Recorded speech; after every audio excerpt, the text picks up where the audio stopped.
I'm pretty sure the winter weather this year has already fast forwarded to spring. And as a result, the weeds that usually die or go dormant this time of year are getting out of control. We may end up with a bigger problem on our hands if we don't do something about them now. Welcome to Budget Lawns. I'm Travis, and I'm here to help you have an affordable, weed-free lawn faster. I've made it happen in my own lawn for almost a decade, so I know you can too. In this video, we'll explore 3 ways to target out-of-control winter weeds right now, and why it's a good idea.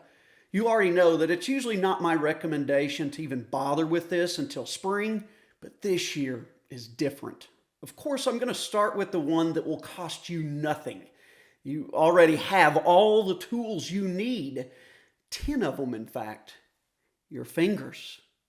I never miss an opportunity to pick a weed. The best thing about it is it's instant. The weed is gone. No waiting. I also find it oddly therapeutic as well. However, I don't exactly find it therapeutic to go out and pick weeds in the freezing cold. But I can't use that excuse this year. You remember when I said that this year has been different?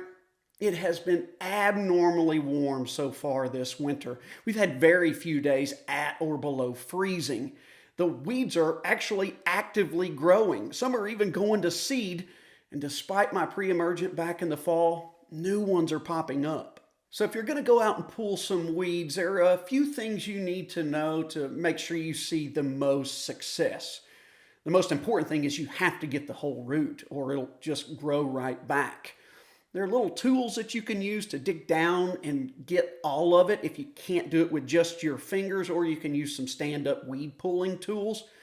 But the best tip I can give you is to make sure you go out and do it after some rain. When the soil is wet, the root is much easier to get out. Now that the weed is out of the ground, you might be wondering, well, what do I do with it? Well, normally during season, I would just throw it back in the lawn and mow over it if there are no seed heads on it.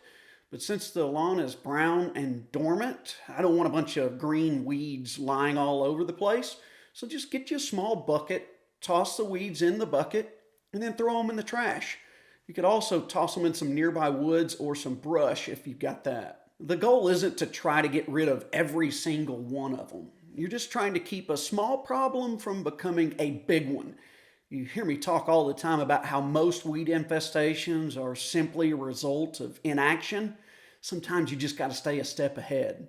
I get it though. Some of you may absolutely despise hand-picking weeds. Perhaps you've got a bad back, or you just don't like seeing dirt underneath your pretty little fingernails. Hell, maybe you just want an easier way. I hear you, so I'll give you one. Before we get into number 2, let me say that my go-to method is always hands first. I'll only turn to chemicals for the most stubborn of weeds that I just can't get to go away. But if you're looking to use something besides your mitts, a post-emergent herbicide is another option. Winter is usually not a good time to use weed killers. Aside from there usually being no weeds to use them on because of the cold, ice, and snow, it's normally not warm enough for long enough, but that's not the case this year. We've had plenty of stretches with temperatures well within the temperature range to apply. And if I had to bet, you have too. Let's take a look at my choice for a selective herbicide to kill broadleaf weeds that are popping up. Spectracide Weed Stop for Lawns plus Crabgrass Killer. Since it's a selective herbicide, it won't kill any of the bermudagrass that hasn't gone completely dormant. The label instructs you to apply when daytime temperatures are between 45 and 90 degrees. With temperatures reaching 60s and into the 70s, that's not a problem at all. Just keep in mind that the lower your temperatures are, the longer it will take to see results and the killing of the weeds. That's why I always wait until spring to use any spectracide if I need to.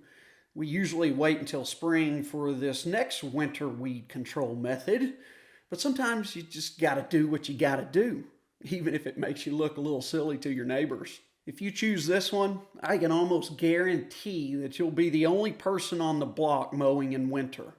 Yeah, you heard me right. I said mowing. But we're not talking about mowing the grass. We're talking about mowing the weeds that are actively growing and going to seed. Target those first. By mowing the weeds down before they go to seed, you can prevent those seeds from dispersing across your lawn and multiplying your weed population right before your eyes. Henbit, dandelions, white clover, poa annua, among many others, all a nightmare that can take over fast if allowed to go to seed, some of which will remain viable in the soil for a very long time. So if you're not on a good pre-emergent schedule, allowing the weeds to go to seed can only make things worse. Let me put your mind at ease for the rest of the winter though. If you choose not to pick a single weed, spray a weed killer, or mow the weeds down, everything will be okay. I promise. I've lost track of how many times I've done just that over the last 10 years, and I turned out all right.